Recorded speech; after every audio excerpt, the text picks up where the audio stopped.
Okay, this is the other wheel, and we can spend a long time on this wheel, but we won't. We'll keep moving. But it's called the Veintena. The Trecena is like means 13, and Veintena means 20. So this is a 20-day cycle, and it has 20 pictures instead of numbers. So there's a picture for every day. It's like a name for every day, but they can use glyphs and pictures too. And pictures really they're worth 1,000 words. They have a lot more depth of meaning to them.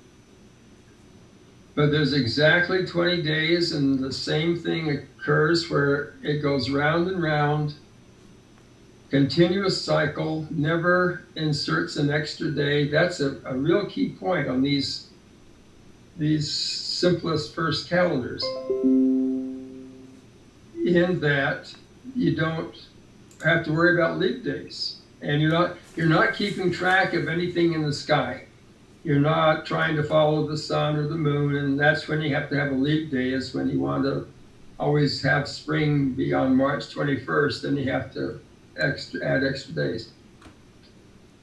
These two calendars are so two wheels are so fundamental that it's like the solar system was created to fit them and not the other way around.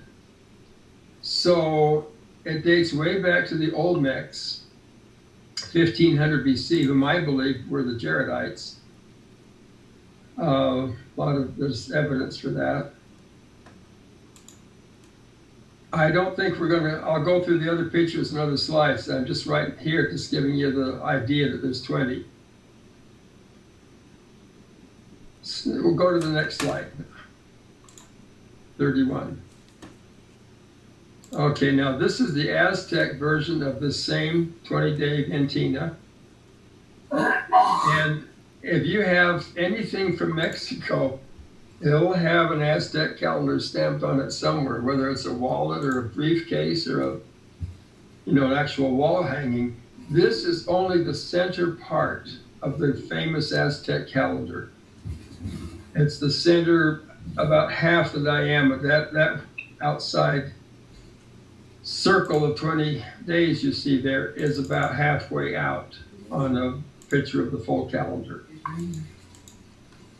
It has the days going around the opposite of what I just showed you. The first day is light up at the top, and it goes around counterclockwise. So it goes from light to wind to temple. I'm going to show this more, but these are basically the steps of life.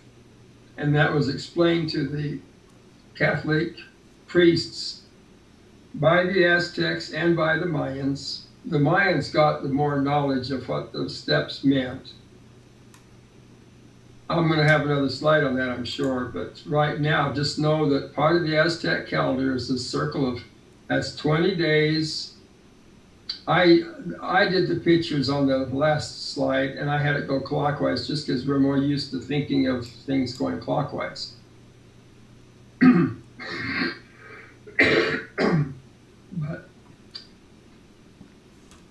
But they're the same. I spent a long time picking these names. I needed short names.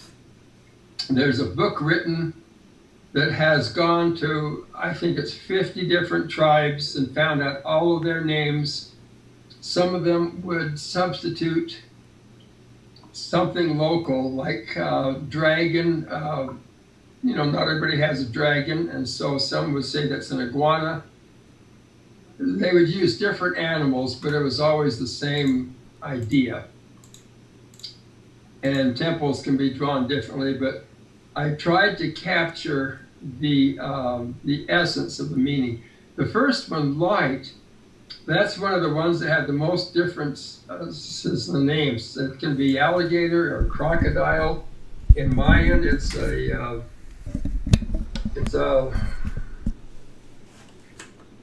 mimics the womb. It's the fetus. Oh, it's a lily. It's floating. It's something floating in water, and it represents the fetus floating in the womb. And then the wind is when the spirit comes. Go to the next slide and we'll start to see the meanings. Yeah, there they are. So these symbolize steps in the life cycle of all mankind, and I will even suggest of all life, but especially mankind, because it includes some ordinances, I believe. And it's important to note that from birth to death is only 4 steps. So let's read the first up to about 7, and then it gets kind of iffy after that. So number 1, light. Oh, I got the name light instead of alligator or the other. That's the oldest name. That's the Aztec, the Olmec name. And it was either sun. That's why I drew a picture of the sun. But it represents creation. It represents the beginning of something. And for life, it's usually considered to be conception. And hence it was something floating in water. The second one, wind, is a standard symbol in scripture for the spirit. And I had to draw a picture. They have a picture of a wind god. And when I drew this, I had to stop and think, let's see, what would a modern day wind god look like? How do I draw that? And that was what I came up with, a puffy cloud blowing wind. Theirs was actually better. It was like a helicopter and a fan, you know. So anyway, wind is when the spirit quickens the body. The mom can feel it kick for the first time or whatever. Temple represents birth. So there's 2 steps before birth. The temple is when you get the temple of your body. So the temple in so many religions from Egypt, a lot of this is in Egypt also. Around the world, consider the temple a body, and it's all through the Bible, of course. And that represents birth. Dragon is, it says adult, but it's actually teenager. This is when you become evil. Sorry, teenager. It's actually 8 years old. This is when Satan, the dragon represents Satan, basically.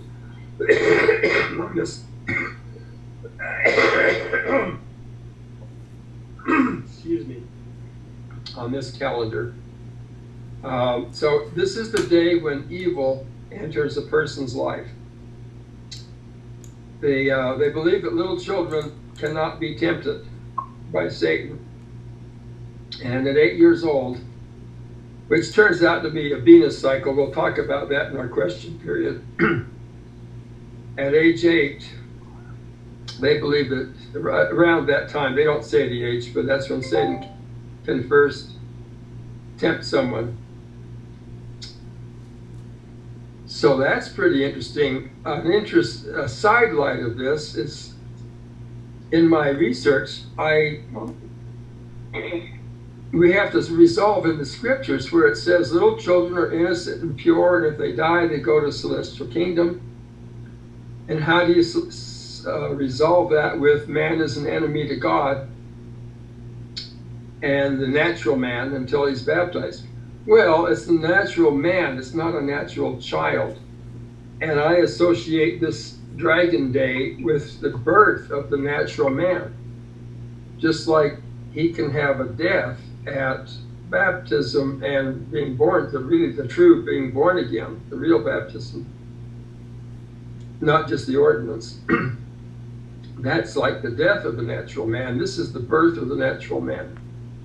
The next one, serpent, is rebirth. So that whole time, from adult on to when someone is actually spiritually reborn, is in between those days. Every one of these is a day in a person's life. You're born on a day, conceived on a day, and you're reborn on a day. It's not the long, continuous, you don't know when it happened process. Alma knew the day he was reborn. Alma the Younger, with his 3-day experience, 2 or 3 day. So serpent is rebirth, and then that's it. Next one is death. So from birth to death is only 4 of the steps. After that, you go into the spirit world. The rabbit is when you overcome materialism. Oh, rabbit is sort of the symbol of adultery and materialism, carnal stuff. Water tends to be a day for baptism. Most people receive baptism after they've passed away.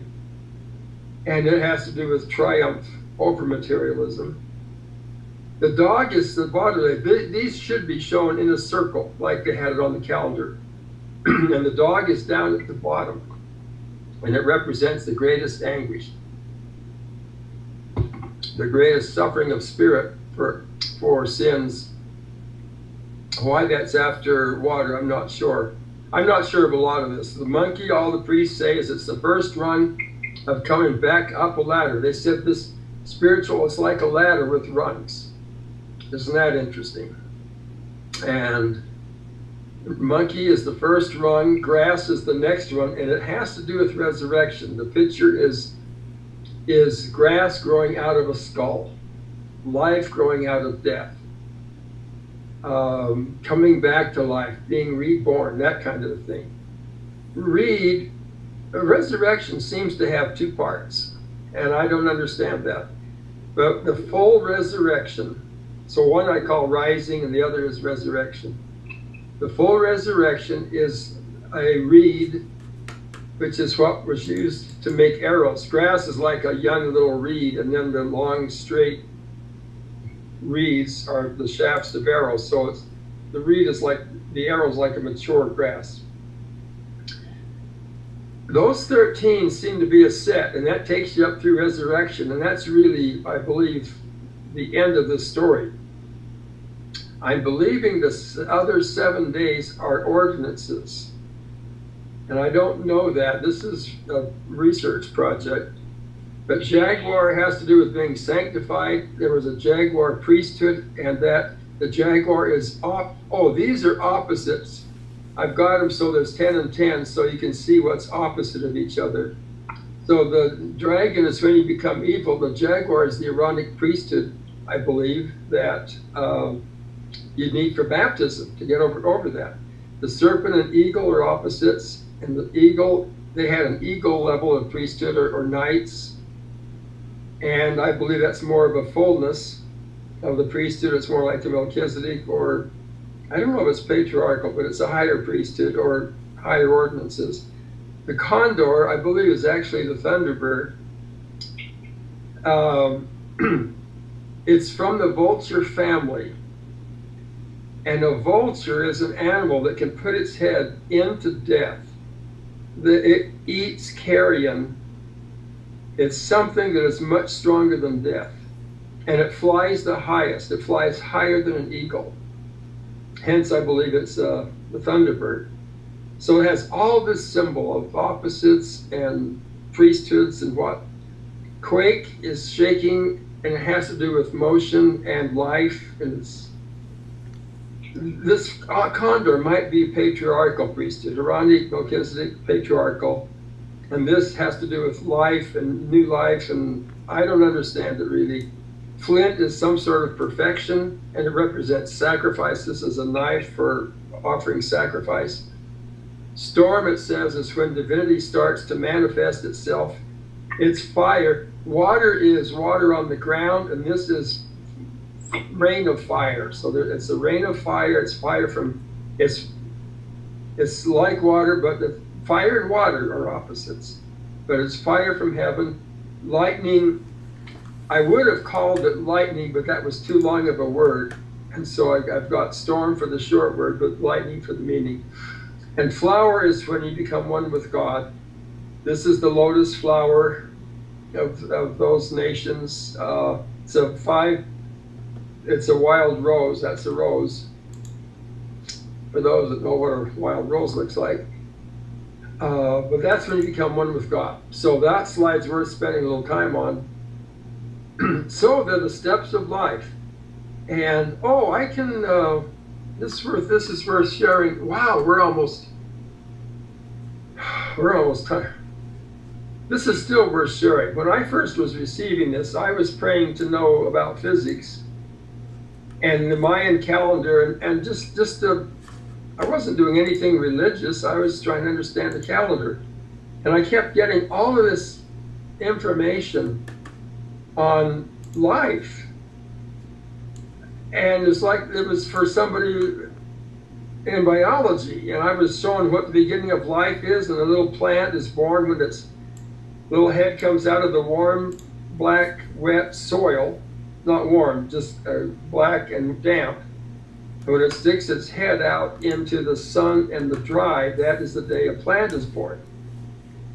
And so I remember praying and saying, am I reading someone else's mail? I was asking about a calendar. And I heard these words. And it said, this is my work and my glory, to understand, or to, what is it? This is my work and my glory, to bring to pass life. And if you want to understand my calendar, you have to understand life. And I said, oh, okay, all right, let's go with that. It just changed. That was a life-changing answer to prayer. Okay, next slide. 33. Okay, we'll look at this and then we'll do questions. So these are usually used together. If you read a book on Mayan calendar, they will say they're always used together. They would never consider using them apart. But they are used apart. The 13-day cycle is the basis of many calendars, not just this one. But they haven't been discovered yet by the archaeologists or whatnot, anthropologists. So I'm reading it, Native Americans usually use the Trecena and the Veintena together to form the sacred round. And what the sacred round does is it bundles 20 Trecenas into a 260-day count. 20 times, the two numbers 13 and 20 have no common factors. That means that this calendar will only repeat in 13 times 20 days. And 13 times 20 is 260 days. So you can see it lined up on this beginning day of one light. And then as it turns around, the next day will be, just visualize that turning, the next day will be 2 wind. And then 3 temple. And then it'll just go around with those different combinations. And every day has a unique combination for 260 days. That turns out to be what I consider the most important of all of the calendars. I wrote a whole paper on the orbits of the planets. The whole solar system was created to fit this. Our lives fit this, the birth dates of prophets. We'll look at a bunch of calendars in this class, but when it comes to looking at such and such an event happened on what day, the sacred round date is almost always important. The holy days, I'll have other slides in this. I'll say one more sentence and then we'll quit. This will be discussed in more detail in the next slides.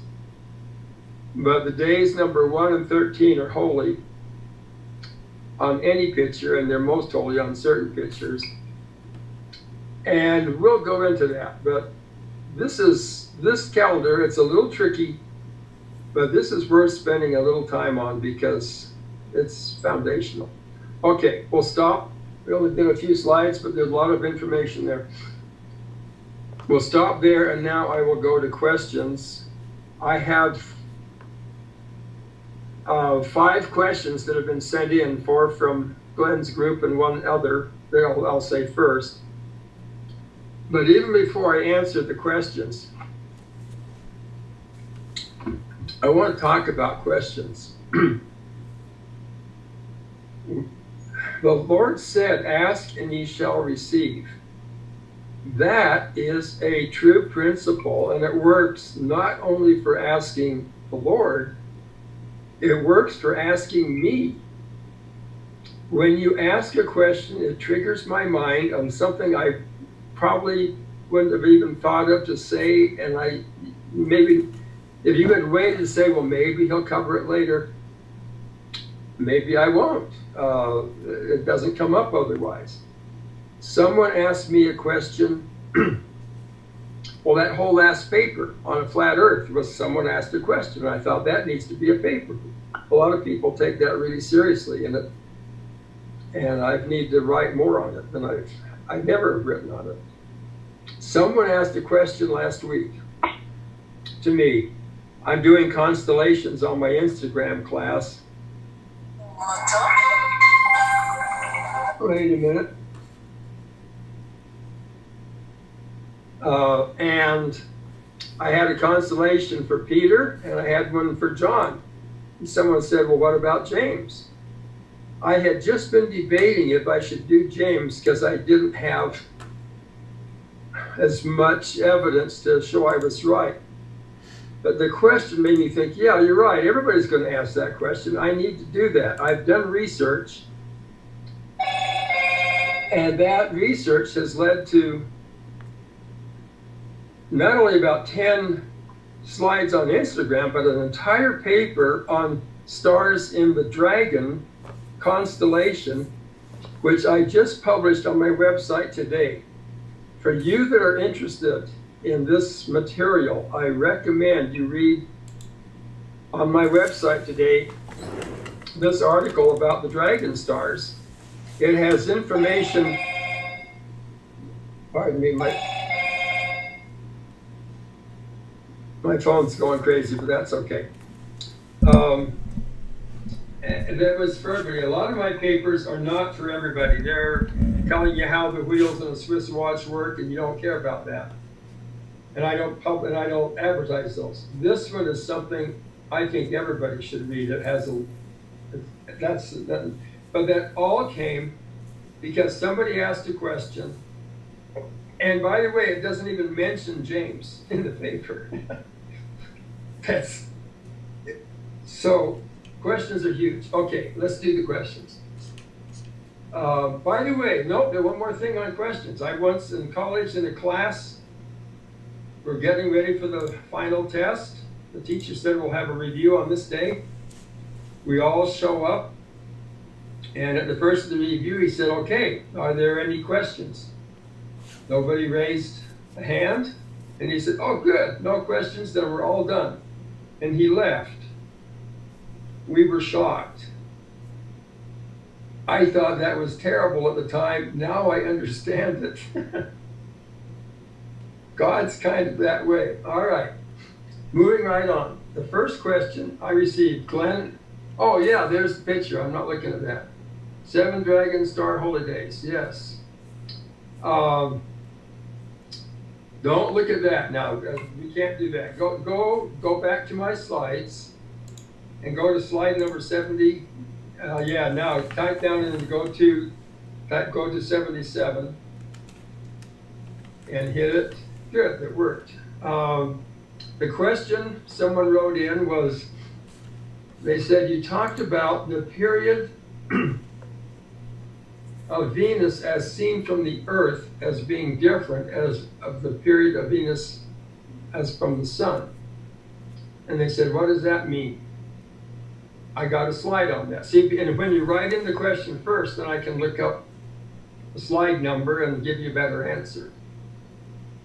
So I'm going to read the part in the black first. This shows a picture, for those that can't see it, of the Earth and Venus lined up with the sun.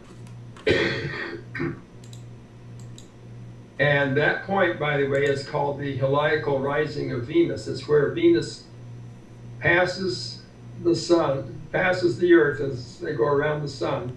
It first rises as a morning star, which represents, well, let's just say that's the starting point. Now, if you just look at how fast Venus goes around the sun, in the black it says Venus orbits the sun 13 times, while the Earth orbits 8. Before even reading the rest of the sentence there, Venus goes around a lot faster. Earth year is 365 days. For Venus just to go around the sun, it takes about 225 days. And if you look up what's the orbital time of Venus in any astronomy book, they'll say, 225 days. But in those 225 days, when it's gone around once, the Earth will have only gone around 2/3 of a year, which is 365 days. So from the Earth, it doesn't look like it's gone around once. If you want to wait until they're both lined up again, one way to calculate it is to realize that if Venus orbits the Earth 13 times in the same time Earth does 8, that means after 8 years, now this is a little tricky, but there's some math in this stuff, but you can do this. In 8 years, Venus will go around 13 times. If you think of these as two racers racing around a track, and you ask, when do they line up again? It'll turn out, now we can read the top, Venus passes the sun 5 times every 8 years as seen from the Earth. In other words, Earth's going to go around 8 times, Venus goes around 13.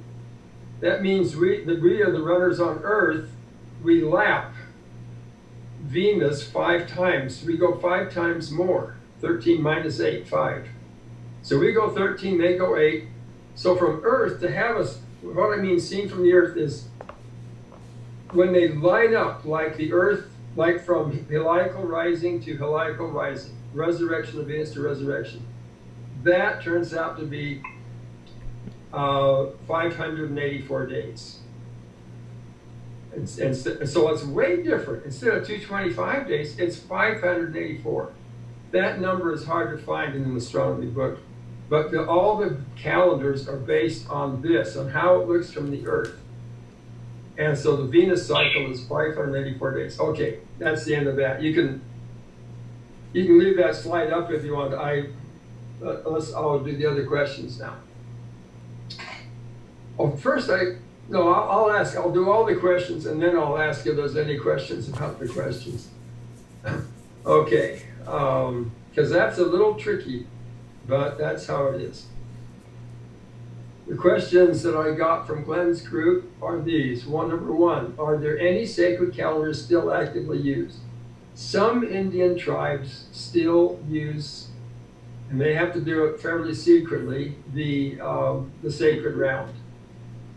For Native American, the Indians, their name, and it's like a secret name, is their date of birth.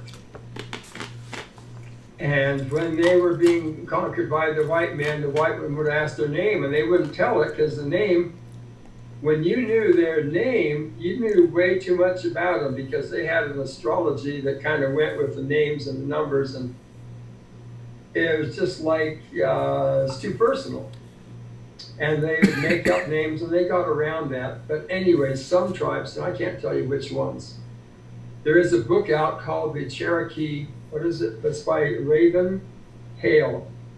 Raven the bird, and then H-A-I-L, the stuff falls out of the sky. She wrote a book called the Sacred Cherokee Calendar, or something very much like that.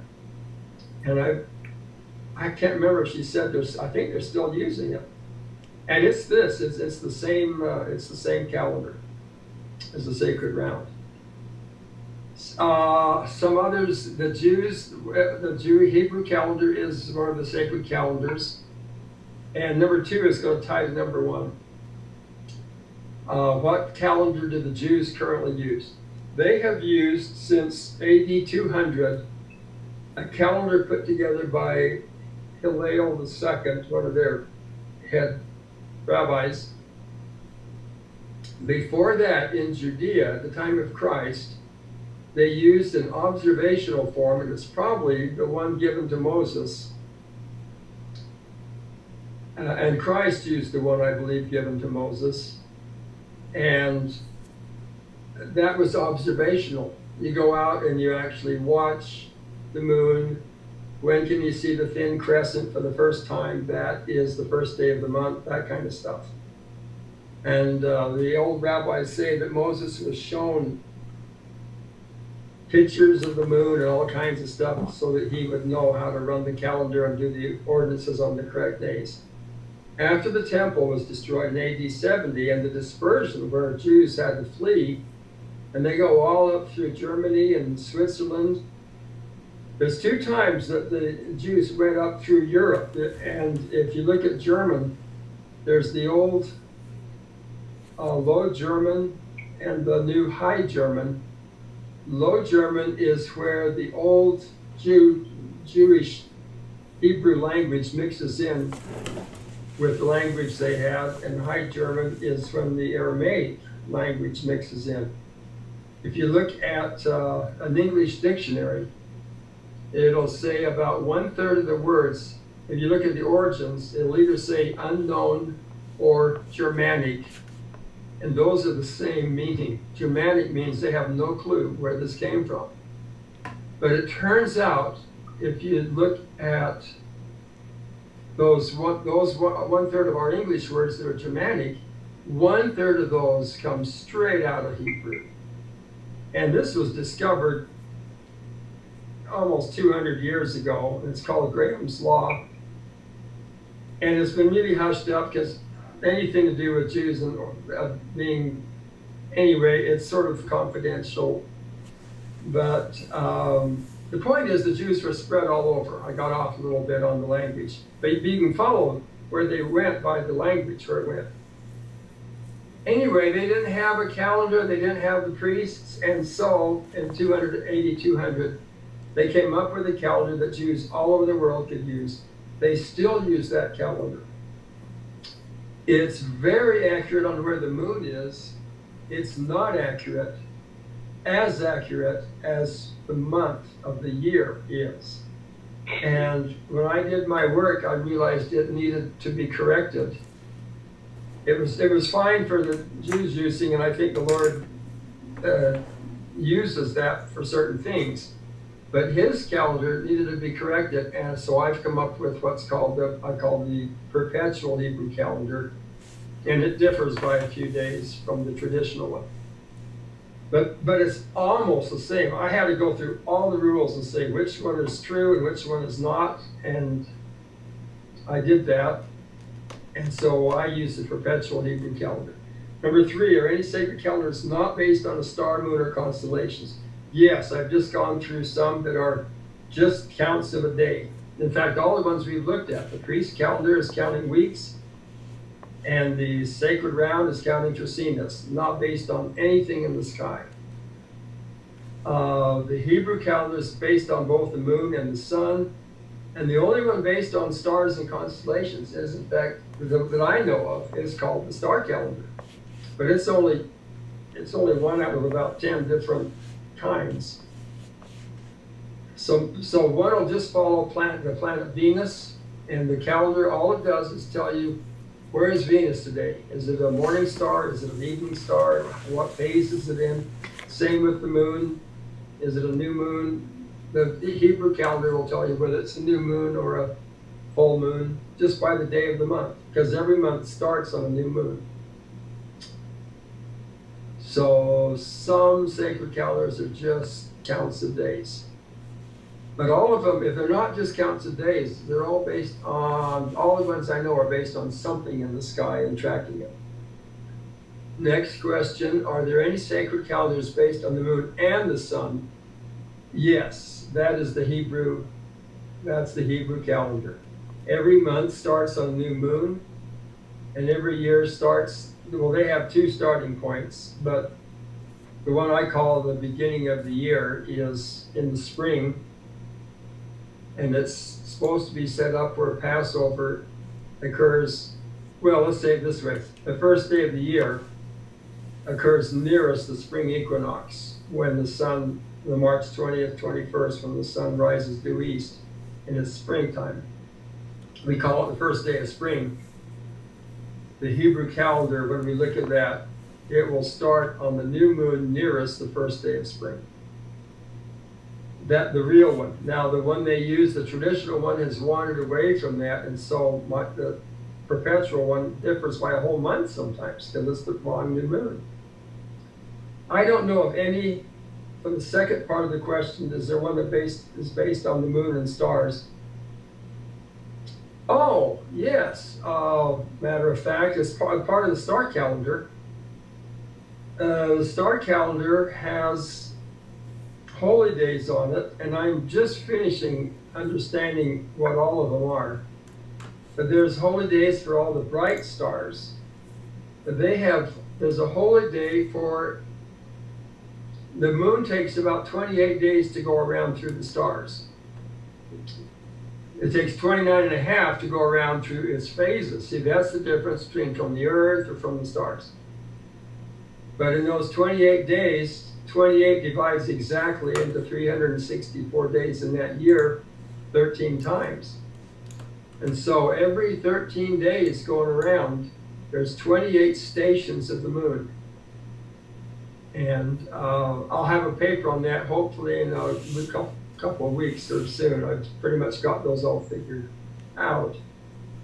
The Babylonians kept this. This isn't me. Sometimes I do all original stuff, and sometimes I'm patching up and restoring what's been lost. Both the Arabs and the Babylonians had a list of 28 stars that they said were the stations of the moon. They agreed on about half of them. I had to go through and find out which ones were correct and to get the real ones. But anyway, so let's say that's not really tracking the moon, it's tracking where the stars are, but it's, in that sense, it's tied to the moon. And then the whole length of the year is the annual motion of the sun. So there you go. Hey, it's 1:45, that's when we end. And we just finished all of the questions. So I believe we'll end it right there. And Glenn, I'll turn it to you if maybe there's one or two other questions, or we can stop right now. Either way, you take it. All right, yeah. So like that we have the format right now is we'll have like 20 minutes and 20 minutes, and then we'll always end at 1:45. After we do any of the questions that have been asked through email, we'll open it up to everybody else. So before we end, and we only have a few minutes left, are there any remaining questions that could be answered quickly? Or then remember too, you could send them into questions@johnpratt.com later. Are there any final questions from anybody?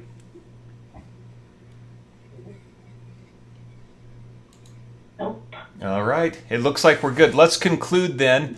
And just by way of information, I fixed my problem where I couldn't video record the Zoom. I fixed it. But this one will just be an audio recording that I'll put up on Restoration Archives. So it will just be an audio. And I'll copy and paste some slides and put it there so we know what's covered, so people could follow along with the audio. So thank you everyone for joining, and we will talk to you next week at the same time. Thanks everybody.